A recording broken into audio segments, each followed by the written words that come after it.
what was going on in the streets, and he wasn't afraid to. I mean, he started off with "I'm Everyday People," and he ended up with "There's a Riot Going On." He was definitely in tune musically. I mean, he took it further. He started using drum machines when I mean, basically he was probably the first person to use a drum machine on a record, and he just wasn't afraid to attempt to do different things, both lyrically and show wise. And when he would show up, a lot of times he didn't show up, but I saw him a few times, and then I was at a few gigs where he never showed up. But I mean, he was my guy, and I would say after that I got into James Brown, and after that I got into George Clinton and a lot of the other guys. But really, because he was sort of reaching out to a rock audience also, that I was able to. And those records were pop hits, so it wasn't like you didn't really have to dig deep to hear Sly. He was on AM radio. He was like number one on AM radio, whereas James Brown wasn't yet. He was definitely. I think James was listening to Sly. I mean, everyone listened to Sly. He was very influential. Talk then. Okay, now talk about your career now. You got involved in making dance music. What, late 70s, early 80s? Late '70s. Yeah. I was trying to make records in the late '70s, and when I started making records in the late '70s, say '78, '79. First I was very influenced by the disco thing, just because you could sort of it was much more of a producer's idiom. So basically, you would you'd get an arranger and you'd do the stuff. But then I started delving into funk, and I worked with two Boston musicians, Maurice Starr and Michael Johnson, who were very funky musicians, and between them they could play everything. And Michael could play sax, and Maurice played just every instrument, and they both played really great chicken scratch guitar. They could do it all.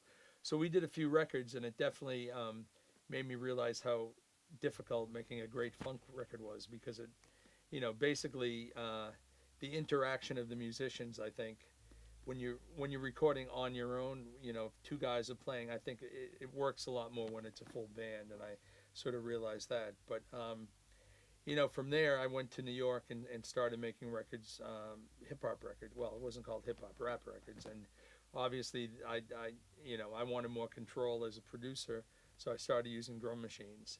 Even though I made one record, Jazzy Sensation, which I used this kid T Funk played drums, and he was a drummer who actually played with James Brown somewhere along the way, or so he said. But you never know. But yeah, so I think I went to New York and wanted to make funky music. I wanted to make different music, and we ended up going in and making Planet Rock, which was sort of a happy accident. And Talk a bit. I want to talk about the transition between going from live musicians to drum machines and 808s and stuff. How did that affect the sound of funk? well, I think, I mean, in my instance, I always use live musicians, and the last one I did was, I said, Jazzy Sensation, and with a great rhythm section. And then the next one was, but what we were trying to do with Planet Rock, it was go in a different direction, which was something we wanted to take the European thing of Kraftwerk and bring it to the Bronx. So basically, it wouldn't have worked with a drummer, because that wasn't what the sound was. We wanted something very precise, very clean. And obviously Kraftwerk is a very funky band, and their beats have been used since they started in rap, or Bambaataa would play all that stuff. I think it's really important to go back to the roots of hip hop. Bambaataa and Herc and Grandmaster Flash, they were playing records that were funky, but it wasn't necessarily a funk band. It could be Aerosmith, or it could be any rock band, or the Monkees, and they were just looking for funky beats. So they weren't really interested in anything but the funky beat, the break.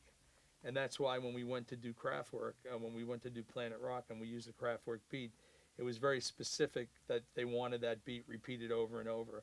And a drummer really couldn't get that. I don't think, that it's very difficult. And I know after that, when I started looking into like George Clinton and Parliament, a lot of their things were drum beats loop. So they didn't even get that steady beat, like a Knee Deep and One Nation Under the Groove. Those were drum loops. And a lot of the other bands started using drum loops. I'm sure James Brown never used the drum loop, but I know that the people who were doing the 17-minute tracks, you know, the more of an electro thing, they were definitely using drum loops. And I know Sly used drum loops, so I mean, it isn't like a foreign thing. It was more wanting to get a locked-in beat, and